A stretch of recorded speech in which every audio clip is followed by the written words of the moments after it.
আজকে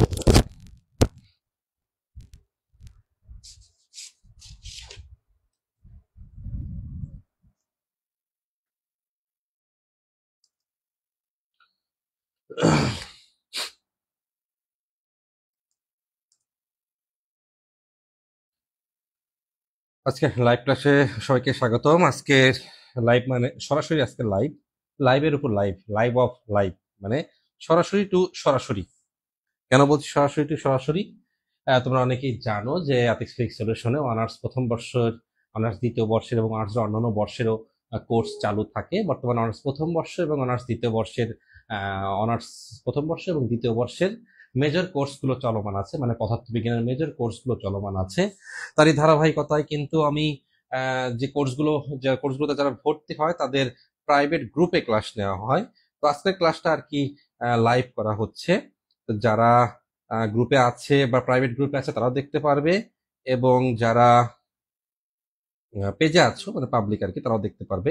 অনার্স প্রথম বর্ষের জন্য আজকে আয়োজন। অনার্স প্রথম বর্ষের বলবিদ্যা নামে একটা কোর্স আছে, অনেকে জানে। হ্যাঁ স্যার, আমি আছি। হ্যাঁ, ভালো লাগলো। যদিও তোমরা মনে হয় ইন্টারমিডিয়েট বা এইচএসসি তে পড়ো, তারপরেও যে টপিক গুলো পড়ানো হচ্ছে তার সাথে ইন্টারের অনেক মিল আছে, বিশেষ করে বলবিদ্যা কোর্সটি।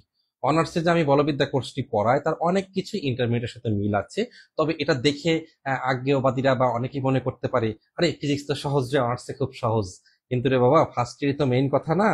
হ্যাঁ, যাক, নাহিদ, নাবিল ইসলাম, নাহিদ, খুব ভালো লাগলো। হ্যাঁ, একটু ফ্রেন্ডদের নাম মেনশন করো। আজকে যে অনার্সের যে ক্লাসটি নেব সেটার সাথে ইন্টারের অনেক বিষয়ের মিল আছে, অনেকটারই মিল আছে। সেই ইকুয়েশন গুলো ইন্টারেও আছে, হয়তো বা ওভাবে পরীক্ষার খাতায় লিখতে হয় না, কারণ ইন্টারমিডিয়েটে সিকিউ টাইপ প্রশ্ন হচ্ছে। হ্যাঁ, মানে সৃজনশীল। তো প্রমাণ ভিত্তিক না, তবে দেখো কনসেপ্ট গুলো কাজে লাগবে, কারণ এই বিষয়গুলো খুব একটা বড়।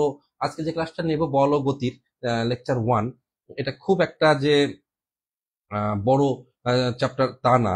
ওকে, একটু দেখি আমি ক্লাসটি আর কি, আমার যে আছে, তোমার প্রাইভেট গ্রুপ আছে সেখানে একটু শেয়ার দিচ্ছি, আর যারা যারা আছো তারা অবশ্যই একটু কমেন্টস করবে।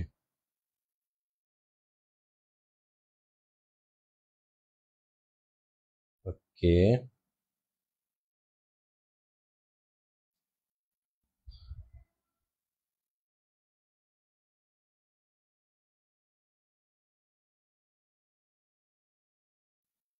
কারা কারা ক্লাসে আছো? আজকের লেকচারটি, আজকের ক্লাসটি সরাসরি লাইভের উপর লাইভ, যেটাকে বলবো।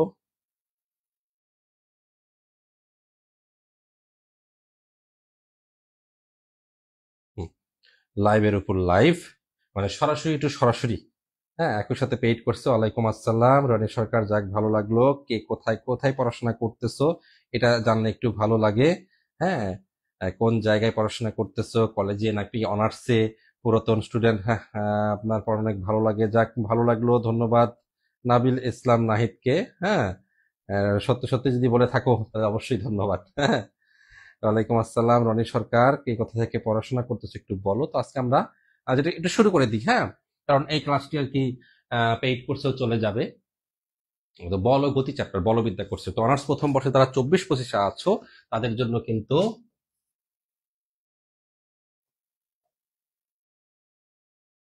বর্ষ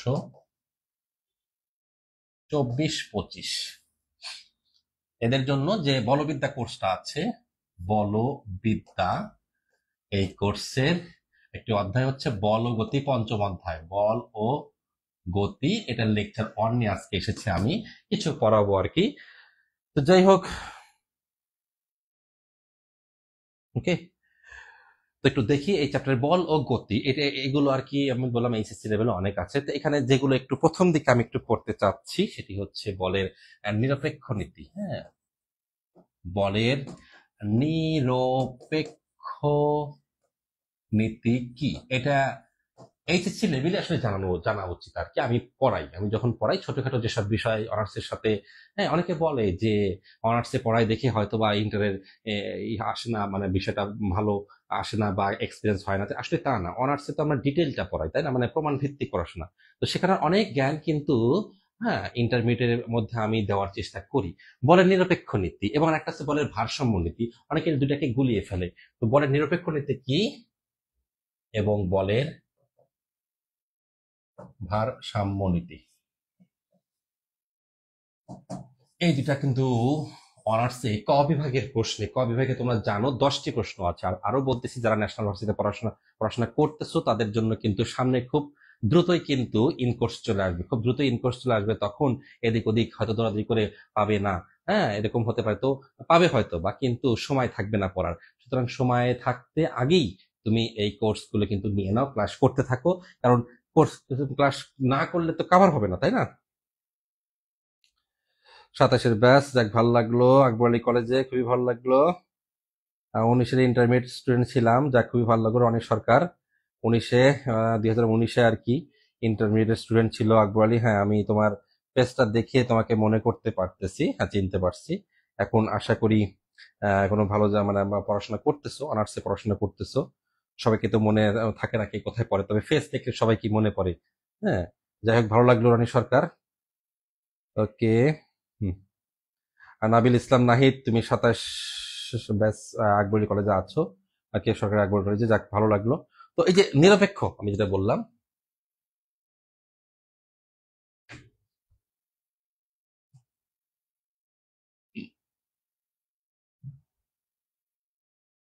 আচ্ছা, তো নিরপেক্ষ নীতি, বলের নিরপেক্ষ নীতি এবং বলের কি ভারসাম্য নীতি চলছে হচ্ছে বল ও গতি চ্যাপ্টার,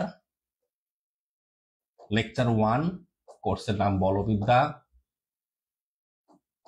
ইদানিং কিছু রুমে গ্লাস খোলাতে কিছু ফ্লাইং কীট পতঙ্গ আসে, যেগুলো বোর্ডের উপর বিভিন্ন জায়গায় ক্লিক করে সব চেঞ্জ করে দেয় আর কি। হ্যাঁ, কারণ যাই হোক, এইচএসসি 19 সালের, স্যার এইচএসসি 19 সালের অনেক আগে, যখন মূলত রণেশ সরকার, যখন আমি চাকরিতে জয়েন করি 18-তে, তারপরের আর কি। তো যাই হোক, তোমার তাহলে অনেক দূর হ্যাঁ পড়াশোনা এগিয়ে গেছে, বাস্তবতা অনেকটাই বুঝে গেছো আর কি। এখন মনে হয় আমাদের কথাগুলো তোমাদের মানে কি বলবো আর কি, যে মনে পড়বে যে তোমাদের ভালো যা বলেছি ভালোর জন্যই বলেছি। হ্যাঁ, তোমার অভিজ্ঞতা শেয়ার করতে পারো যে আমাদের আসলে কথাগুলো যা ছিল তোমাদের জন্য, সেগুলো আসলে পারফেক্ট ছিল কিনা। ওকে। তো হ্যাঁ, ফার্স্ট ইয়ার কোর্সও চলমান আছে কিন্তু অনার্সের, এবং সেকেন্ড ইয়ারের কোর্সও কিন্তু চলমান আছে বর্তমানে। ওকে। তো নিরপেক্ষ নীতি, নিরপেক্ষ মানে কি, যে একটা বস্তুর উপর বিভিন্ন দিক থেকে বল প্রযুক্ত হলো, হ্যাঁ F1, F2, F3, হ্যাঁ অনেক কিছু প্রযুক্ত হলো। এখন একটা বস্তুর উপর একই সময় যদি অনেক দিক থেকে অনেক একটা বল প্রযুক্ত হয়, এবং প্রত্যেকটা বলই যদি, প্রত্যেকটা ফোর্স যদি বস্তুকে তার দিকে, যে বল যেদিকে কাজ করতো তার দিকেই যদি বস্তুর হ্যাঁ ভরবেগের পরিবর্তন ঘটাতে পারে। কি বললাম, যে একটা বস্তুর ওপর যদি বিভিন্ন দিক থেকে বল প্রয়োগ করা হয় আর কি। তবে একটু কমেন্টসটা দেখছি, কিন্তু একটা কমেন্টস আসছে মনে হয়। হ্যাঁ, ওকে, ঠিক আছে, আচ্ছা ঠিক আছে, না নতুন কমেন্টস নেই।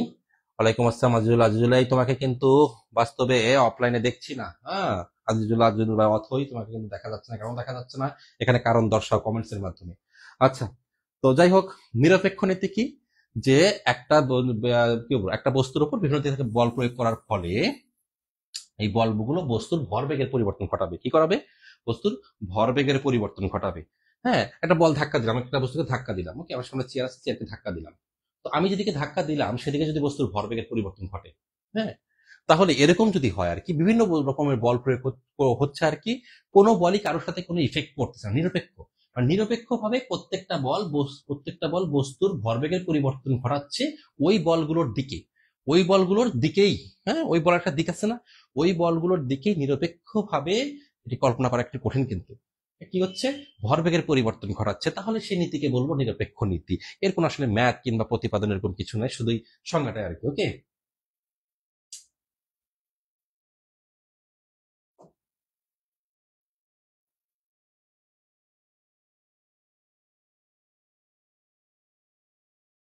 ওকে, ঠিক আছে, এই নিরপেক্ষ নীতি। এখন ভারসাম্য নীতি। ভারসাম্য নীতি মানে একটা বস্তুর উপর বিভিন্ন দিক থেকে বল প্রয়োগ করা হলো, যেমন তোমার গলায় দড়ি বেঁধে চারদিক থেকে টানতেছে, তুমি কোনো দিকে যেতে পারতেছো না, হ্যাঁ, চারদিক থেকে সমান করে তোমাকে টানতেছে। ওকে, আজিজুল, আজিজুল তোমার কিন্তু আনসারটা কিন্তু হাসি দিলে হবে না, কেন তোমাকে পাওয়া যাচ্ছে না? আমরা তো তোমাকে গরু খোঁজা বা গবেষণা করতেছি, কিন্তু পাচ্ছি না। তুমি মিসিং। হুম। ওকে, তুমি মিসিং, তোমার কারণ দর্শাতে হবে অবশ্যই, কারণ এটা হচ্ছে শোকজ, শোকজ দেখাতে হবে তোমাকে। ওকে, বলের ভারসাম্য নীতি। তাহলে এই যদি মানে প্রত্যেক অনেক বিভিন্ন দিক থেকে বস্তুর উপর বল প্রয়োগ করা হয়, তখন বল প্রয়োগ করলে যদি সে, হ্যাঁ, কি হয়, লব্ধি বল শূন্য হয়। হ্যাঁ, বলগুলো একটা দিক আছে না, যার যার মতো তার মানে তোমার গলায় দড়ি বেঁধে বিভিন্ন জন বিভিন্ন দিকে নিয়ে যাবে, তোমার অবস্থা হবে কি? তোমার কোনো দিকে যাওয়ার দরকার নেই, ওই জায়গায় থাকো, তাহলে তো লব্ধি বল কি শূন্য। তাহলে এই ক্ষেত্রে যদি এটাকে কি বলা হয়, বলের ভারসাম্য নীতি, মানে সব দিক থেকে বল প্রযুক্ত হয়ে ভারসাম্য অবস্থায় আছে। যেমন একটা পিলারকে তুমি খাড়া করলা, পড়ে যাচ্ছে, হ্যাঁ, তাহলে কি করলা, তিন দিক থেকে টানা দিলা, টানা দিয়ে মাটিতে গেঁথে রাখলা, একটা টানা দিয়ে কিছু একটা, সে দাঁড়িয়ে থাকলো। এটা বলের কি, ভারসাম্য নীতি। ওকে, এই নিরপেক্ষ নীতি ও ভারসাম্য নীতি। ওকে, আর ক্লাসটি ভালো লাগলে অবশ্যই শেয়ার দেবে, অবশ্যই শেয়ার দিবে। ওকে, অবশ্যই শেয়ার দিবে। এখানে শুধু, হ্যাঁ, হয়তো পেইড কোর্সে ক্লাস এখানে হচ্ছে আর কি, সরাসরি লাইভ নিচ্ছি পেজে, এগুলো কিন্তু ইন্টারমিডিয়েট কাজে লাগবে, এগুলো কিন্তু আছে, হ্যাঁ, পড়তে হয়। ওকে, এরপরে আমি যেটা পড়াতে চাচ্ছি সেটা হচ্ছে রকেট, যেটা বিষয় আর কি, কারণ যেহেতু পেইড কোর্সের ক্লাস এটা আর কি, তো সেখানে তো আসলে সংজ্ঞা পড়ে দিলে হবে না, এখানে সবই হয় আর কি। রকেটের গতি, রকেটের ত্বরণের গতি বা রকেটের গতি, মানে ভরবেগের সংরক্ষণ নীতি ব্যবহার করে বা নিউটনের সূত্র ব্যবহার করে, যেটাই বলে না কেন, রকেটের গতি আর সমীকরণ নির্ণয় করে, এরকম একটা প্রশ্ন আছে কিন্তু খুবই ইম্পর্টেন্ট বলের গতি চ্যাপ্টারে। ওকে, খুবই ইম্পর্টেন্ট রকেটের। আর আমি গতির সমীকরণ, আমি এটা তোমাকে কনফার্ম করে, হ্যাঁ, বলতেছি আর কি, যে নিউটনের বলবিদ্যাতে, নিউটনের বলবিদ্যা এইচএসসি পদার্থবিজ্ঞান প্রথম পত্রে নিউটনের বলবিদ্যাতে একটা ভালো অংশ জুড়ে রয়েছে রকেট। এখানে এই রকেটের গতির সমীকরণ দিয়ে কিন্তু অনেক অঙ্ক আমরা পাবো। ঠিক আছে, তাই সূত্রটা কিভাবে আসতেছে এটা কিন্তু আমরা অনার্সে প্রতিপাদন করাই, কিভাবে আসতেছে সেটা কিন্তু অনার্সে প্রতিপাদন করানো হয়। তো আমরা একটু দেখি রকেট কিরকম। তো আমি বরাবরই বলি যে, কি ব্যাপার, আজিজুল, আজিজুল কিন্তু এখনো আমাকে রিপ্লাই দেয় নাই। ওকে, আমি তার ফ্রেন্ডের কাছে জানতে চাচ্ছি যে কেন সে রিপ্লাই দিচ্ছে না, এরকম হেয়ালিপানা করতেছে। ওকে, এই যে রকেট,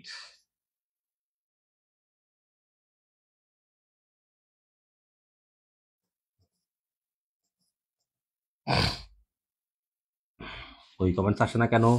ওকে, রকেট, রকেটের ভালো কথা, এখানে ভেতর তো অবশ্যই জ্বালানি থাকে, সে উপর দিকে উঠতেছে, ভালো কথা, আর নিচ দিকে জ্বালানি নির্গমন করছে, নিচ দিকে জ্বালানি নির্গমন করছে, এই তো রকেটের ঊর্ধ্বগামী রকেট, তাই না? এখন কি হচ্ছে, রকেট শুরুতে ওঠার আগে তার একটা ভরবেগ আছে, এবং ধীরে ধীরে উঠতেছে, তারপরে তার ভরবেগে কিন্তু পরিবর্তন হবে, ভরবেগের চেঞ্জ হবে। কিরকম? তো তার প্রথমে যে ভর, আমি সেটাকে বললাম এম, জ্বালানি সহ ভর। রকেটের এমটা কি রে বাবা? জ্বালানি সহ ভর আমি বললাম। তো যখন উপর দিকে উঠবে, ওঠার পূর্বে, হ্যাঁ, ওঠার সময়, হ্যাঁ, ওঠার সময় আর কি বলি আর কি, ওঠার সময় তার ভরবেগ, ভরবেগ সমান সমান, সরি, এটাকে আমি P1 বললাম, equal to M V, M V. Okay, ওয়ালাইকুম আসসালাম ফয়সাল ইসলাম রায়হান, চলছে অনার্সের ক্লাস। যারা অনার্সে আছো, হ্যাঁ, তারা অবশ্যই একটু তোমার ফ্রেন্ডদেরকে মেনশন করবে, অবশ্যই মেনশন করবে। ওকে, রকেটের ভরবেগটা কি, ভি বেগে। তাহলে রকেট ভি বেগে উপর দিকে জ্বালানি সহ উপর দিকে উঠতেছে, জ্বালানি সহ উঠতেছে। তো যখন ওঠে সেই সময় ভরবেগ হচ্ছে আদি ভরবেগ বলতে পারো, p equal to, p on equal to m ভর ভি, এম ভি, ভর গুণন বেগ। ওকে, সোজা কথা। এখন একটু পর থেকে কি হচ্ছে, এই যে জ্বালানি যে নির্গমন হচ্ছে, তার মানে রকেটের ভর কমতেছে। রকেটের যা যে জিনিসটা বানানো হচ্ছে সেটা না, রকেটের ভেতরে জ্বালানি সহ, এম হচ্ছে কি, জ্বালানি সহ ভর, মানে রকেট প্লাস জ্বালানি, সেটা হচ্ছে এম। তাহলে আমরা যদি বলি যে রকেট যেহেতু উপরে উঠতেছে, জ্বালানি যেহেতু নির্গমন হচ্ছে, যদি বলি ডিটি সময়ে জ্বালানি নির্গমন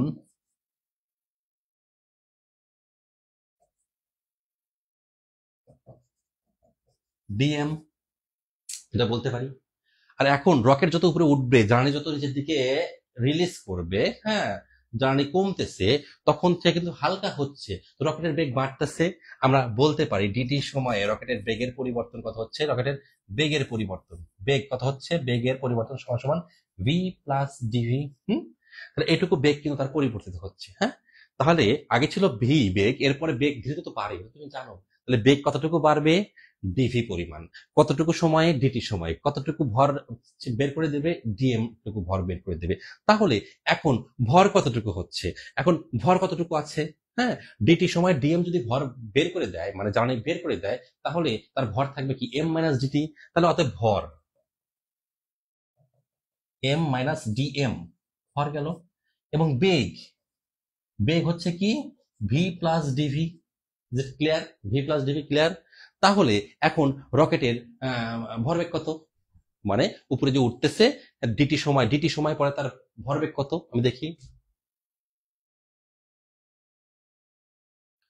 অতএব ভরবেগ টি টু সমান সমান ভর কত আছে রে বাবা, এম মাইনাস ডিএম, ভর গুণন বেগ V plus DV. Very simple. Okay, okay, answer পেলাম না, যাকে প্রশ্ন করলাম সে আনসার দিল না, যাই হোক খারাপ লাগলো। হুম, ঠিক আছে, আমি একটু দেখি আমার পেইড কোর্সের কি অবস্থা, সেখানে এই ক্লাসটা ওখানেও শেয়ার করা হয়েছে।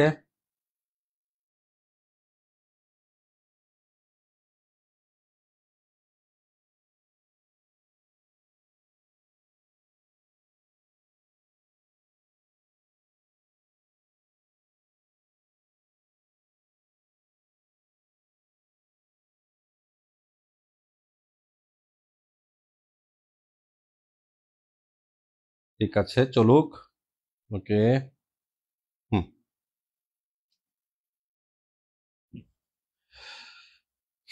অতএব হ্যাঁ, ভরবেগ আগে একটা ছিল, আদি ভরবেগ, পরের ভরবেগ, অতএব ভরবেগের পরিবর্তন, ভর বেগের পরিবর্তন। হুম, ভরবেগের পরিবর্তন আমি বললাম ডিপি। যেহেতু আমরা ভরবেগের পরিবর্তনের হার ডিপি বাই ডিটি করি, তাই ভরবেগের পরিবর্তন ডিপি করলাম বা ডেল্টা পি করলাম, এটা তোমার ব্যাপার। ওকে, আর এগুলো যেহেতু ডেল্টা বলতে সব নরমালি যে কোনো ধরনের পরিবর্তন বোঝাচ্ছে, বিশেষ করে বড় ধরনের পরিবর্তন, আর ডিপি বলতে আমরা বুঝি কি ক্ষুদ্র ধরনের পরিবর্তন, এগুলো ক্ষুদ্র ক্ষুদ্র পরিবর্তন, যেমন ডিফারেন্সিয়াল অপারেটর হতে পারে। তো P two minus P one, কি বললাম, P two minus P one. Okay, P two minus P one, তো মানটা বসাই। হুম, এখানেই বসিয়ে দিচ্ছি আমি। ওকে, পি টু মানে কি, M minus DM V plus DV. Okay, minus M V. Okay, আমি এটাগুলো মুছে দিচ্ছি। দেখেন এখন মনে হয় সেটা বোধগম্য হবে। এখন ডাইরেক্ট বাংলা গুণন, কি বলবো, ডাইরেক্ট বাংলা গুণন দিয়ে, ডাইরেক্ট বাংলা গুণন দিয়ে বিয়োগ করে কাটাকাটি করবো আমরা, কি M V, M V plus M DV, M DV minus V DM, গুণ করতেছি এটা দিয়ে এগুলোকে, মাইনাস ডিএম ডিভি। ওকে, তারপরে মাইনাস এম ভি, এটা এটা থেকেই যাচ্ছে। ওকে, দেখি M V, M DV minus V DM minus a DM DT. Okay, ঠিক আছে, এখন আমরা এটা এটা কেটে দিলাম। ঠিক আছে, আমি একটু এভাবে লিখলাম M DV minus V DM. Okay, আর আমি এটা লিখলাম না, এটা আমি লিখলাম না কেন, আচ্ছা, নগণ্য বলে, কি বললাম, নগণ্য বলে। কেন নগণ্য বলবো, আচ্ছা, ডিটি ক্ষুদ্র সময়, ক্ষুদ্র মানে কি, অতি ক্ষুদ্র শূন্যের কাছাকাছি, সাপোজ 0.0001। আচ্ছা, ডিএম আমি ধরে নিলাম, আরো ক্ষুদ্র হতে পারে, ডিএম কত, ক্ষুদ্র 0.000002। আচ্ছা, এই দুটো যদি গুণ করা হয়, অতি ক্ষুদ্র জিনিস যদি গুণ করা হয়, তাহলে 0.0000, এখানে যে শূন্য দশমিকের পর যতগুলো শূন্য আছে, এখানে যতগুলো শূন্য আছে, সবগুলো এখানে আগে হবে, তারপর দুই অক্ষে, হ্যাঁ, দুই এরকম আর কি, মানে গুণ করলে কিন্তু আরো ক্ষুদ্র মান হয়ে যাবে। ক্ষুদ্র জিনিসকে গুণ করলে 0.00001 গুণন 0.000000001 গুণ করে দেখো আরো ক্ষুদ্র হয়ে যাবে। তো এতই ক্ষুদ্র, এগুলো আমি নগণ্য কল্পনা করলাম, কি করলাম, নগণ্য কল্পনা করলাম। ঠিক আছে, এটা হচ্ছে ভরবেগের পরিবর্তন। তাহলে এই রাশিটা নগণ্য বলে বাদ দিয়ে দিলাম, ক্ষুদ্রের সাথে ক্ষুদ্র গুণ করলে অতি ক্ষুদ্র হয়, বাদ দিয়ে দিলাম। ঠিক আছে,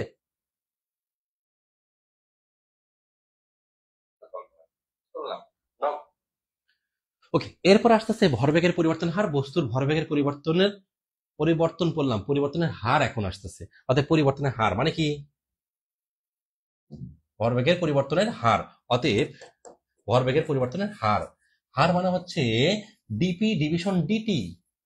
এটাকে সময় দ্বারা ভাগ করতে হবে। কি করতে হবে? সময় দ্বারা ভাগ করতে হবে। ওকে, তাহলে আমরা লিখতে পারবো এখন এটাকে ডিটি দ্বারা ভাগ করব। তো পরে লিখি, অতএব হার আমি সংক্ষেপে লিখলাম ভরবেগের পরিবর্তনের হার। Okay? এইভাবে এই ক্লাসগুলো দেখে কিন্তু তোমরা যদি নোট করে নাও আর কি, যারা আমরা পেইড কোর্সে থাকি তারা যদি নোট করে নিতে পারে, তাহলে কিন্তু ইটস এ ভেরি মানে it's a very great opportunity. Okay, যে এইভাবে বইয়ে কিন্তু অনেকটাই দুর্বোধ্য থাকে, অনার্সের বিরুদ্ধে অনেকটাই দুর্বোধ্য থাকে। ওকে, হার তাহলে ডিপিটা কি ছিল? ডিপি বাই ডিটি, ডিপি ছিল এম ডিভি মাইনাস ভিডিএম, আর নিচে দিলাম ডিটি। এই ডিপির বদলে এই ডিপির মানটা এখানে বসিয়ে দিলাম। এটা ছিল আমাদের ডিপি, হ্যাঁ, বসিয়ে দিলাম। তো অতএব ভরবেগের পরিবর্তনের হার সমান কি আসতেছে? দেখো, এম ডিভি সমহর বিশিষ্ট করে নিলাম, minus M sorry V separate করে নিচ্ছি, ভি ডিএম ডিটি। ঠিক আছে, থাকলো। হুম, এখন নিউটনের দ্বিতীয় সূত্র অনুযায়ী বস্তুর ভরবেগের পরিবর্তনের হার প্রযুক্ত বলের সমানুপাতিক। বাংলাটা লিখে দিবে, কারণ যেহেতু এই প্রমাণের 5, 5, 6 নম্বর থাকে, বস্তুর ভরবেগের পরিবর্তনের হার প্রযুক্ত বলের সমানুপাতিক। তাহলে এই ভরবেগের পরিবর্তনের হারটা কি লিখবো? প্রযুক্ত বল F equal to M DV DT minus V DM DT. Okay, ঠিক আছে, গ্রেট।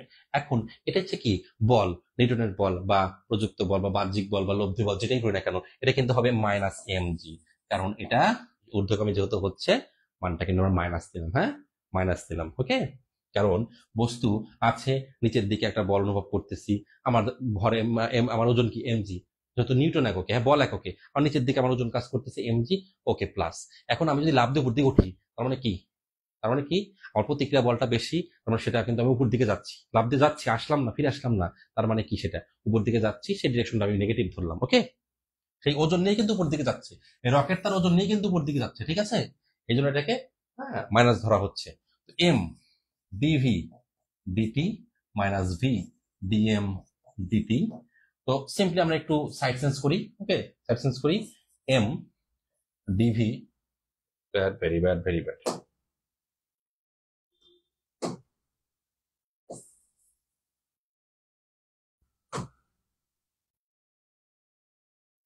ওকে, তো ঠিক আছে, ডিভি ডিটি, ঠিক আছে, তবে উপরে লিখছি। ঠিক আছে, যত নিচে চলে আসছে। হ্যাঁ, তো সাইড চেঞ্জ করলে হচ্ছে এম, এই ডিভিডিটি মানে কি রে? এম, ও সাইড চেঞ্জ করি নেই, আচ্ছা করছি। DV DT equal to V DM DT minus M G. দেখো, সাইড চেঞ্জ করলে এটাই হবে আর কি। ওকে, তো একটা এক পাশে চলে আসলো, ওই পাশে থাকলো, পরে টোটালটা সাইড চেঞ্জ। তাহলে এটাকে বলতেছে আমরা M A V DM DT minus M G. Okay, simply A equal to কত রে বাবা? ত্বরণের রাশিমালা যদি চায়, হ্যাঁ, গতির সমীকরণ বা ত্বরণের সমীকরণ যেটাই চাক না কেন, okay, V by M DM DT minus M, sorry M তো কেটে যাবে, যেহেতু এম দিকে ভাগ করে দিচ্ছি। ওকে, এই এম দিয়ে ওইদিকে ডিভিশন করে দিচ্ছি, তাহলে জি। এই হচ্ছে রকেটের ত্বরণের সমীকরণ। আর এখানে ডিএম ডিটি হচ্ছে কি? প্রতি সেকেন্ডে নির্গত গ্যাসের ভর, নির্গত গ্যাসের ভর, এটা হচ্ছে কেজি পার সেকেন্ড এককে হবে। ভি হচ্ছে বেগ, এম হচ্ছে জার্নি সহ রকেটের সেই আদি ভর। ওকে, এই যে এইটি হচ্ছে রকেটের ত্বরণের সমীকরণ। ওকে, ত্বরণের সমীকরণ। ঠিক আছে, এই তো আমরা পড়লাম। এরপরে যে বিষয়গুলো থাকে বস্তুর, এই চ্যাপ্টার আরো কিছু বিষয় থাকে, আর একটু একটা টপিক্স পড়ায়, বলের ঘাত, ঘাত বল, হ্যাঁ, বলের ঘাত বা ঘাত বল ভরবেগের পরিবর্তনের সমান, এগুলো একটা প্রশ্ন থাকতেছে, সেটা একটু আমরা একটু দেখি। ওকে, আবারও বলতেছি, এগুলো অনেকে বলে যে স্যার পেইড কোর্সের ক্লাস কেমন হয় একটু দেখবো, ইউটিউবে আছে শেয়ার দেই, তারপর বলে বলে স্যার একটু বাস্তবে নিলে ভালো হয়, হ্যাঁ ক্লাসগুলো আমি দেখবো, হ্যাঁ। তো এই জন্য আমি মাঝে মাঝে কিন্তু লাইভ ক্লাস করতেছি আর কি। ওকে, এইগুলো কিন্তু পেইড কোর্সেও থাকতেছে এবং মাঝে মাঝে কিন্তু উন্মুক্ত করতেছি। ওকে, বলের সরি ঘাত বল, এটা একদমই পুরোপুরি এসএসসি লেভেলের কনসেপ্ট দিয়ে করা, একদমই। ওকে, এটাতে কোনো মানে ই নেই আর কি। তো যে বলের মান অনেক বেশি, মান বেশি কিন্তু ক্রিয়াকাল অতি অল্প, অতি অল্প বা ক্ষুদ্র। যেমন ব্যাডমিন্টন দিয়ে ফেদারকে মারতেছো, সুইচে জোরে যে তুমি কারেন্টের সুইচটা দিচ্ছ, তাহলে বল প্রয়োগ করতেছো এবং সুইচটা দিচ্ছ, ভালো কথা। তো সুইচের উপরে কিন্তু যে আমরা বেশিক্ষণ হাত দিয়ে থাকি না, হ্যাঁ, পুরোপুরি শরীর দিয়ে চাপটা দিয়ে চলে আসি। ফুটবলে কিক করলাম, পায়ের সাথে কি বলটা লেগে থাকে না, সে অনেক জোরে চলে গেল।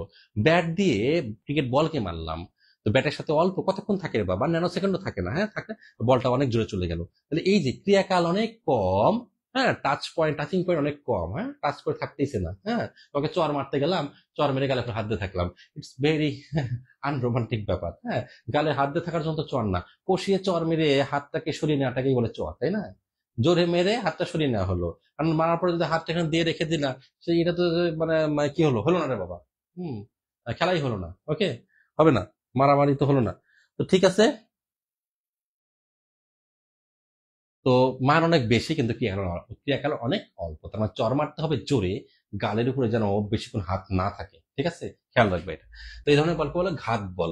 তো ঘাত বল থেকে আসছে বলের ঘাত, কি রে বাবা, বলের ঘাত, এগুলো ছোটখাটো প্রশ্ন আসে, অনার্সও আসে, তার মানে কিন্তু এটাই ফিজিক্স না যেখানে আজকে যা করাচ্ছি, ওকে। বলের ঘাত মানে এটা হচ্ছে ঘাত বলের একটা measurement, J equal to F T বলে। তো ওই বল এবং ক্রিয়াকালের গুণফলকে কি বলা হয়, বলের ঘাত। এই বল, ঘাত বল এবং ক্রিয়াকালের গুণফলকে বলা হয় বলের ঘাত। তো বলের ঘাত একটা প্রশ্ন আসে খ নম্বরে, বলের ঘাত ভরবেগের পরিবর্তনের সমান ব্যাখ্যা করো।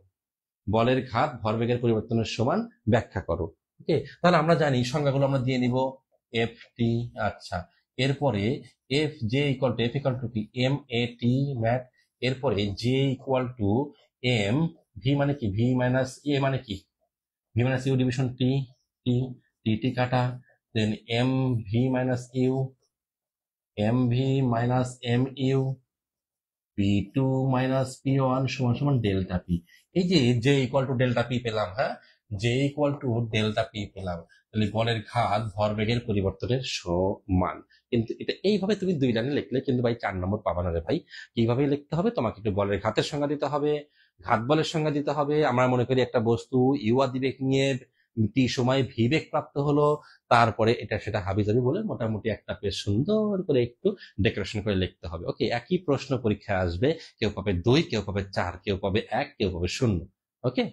তো এই তো আজকে এই চ্যাপ্টারে কিন্তু দুটো টপিকস পড়ালাম, বলের ঘাত, ঘাত বল, এবং আমাদের হচ্ছে রকেটের যে গতির সমীকরণ ছিল সেটা খুবই ইম্পর্টেন্ট, ওকে। আর ঘর্ষণমূলক কিছু প্রশ্ন থাকবে, আমাদের 3-4টা প্রশ্ন থাকবে, সেখান থেকে এগুলো পড়লেই টোটালটা আমি পড়াই দিই, তারপর সাজেশনটা একটু শর্ট করে দিই, ঠিক আছে। তো আজকে এই পর্যন্ত থাকবে। হুম, অনার্স যারা আছো তারা যদি ভর্তি হতে চাও, পেইড কোর্সে, অবশ্যই নক করবে ইনবক্সে, অথবা হোয়াটসঅ্যাপ তো দেওয়াই থাকতেছে, ঠিক আছে। সকলে ভালো থাকো। আর প্রতিদিন প্রায় লাইভে আমরা আমরা আসা হয় আর কি, তোমরা অবশ্যই সেটা অংশগ্রহণ করবে, ওকে। সকলে ভালো থেকো, সকলকে অসংখ্য ধন্যবাদ আজকে ক্লাসটি দেখার জন্য, ওকে।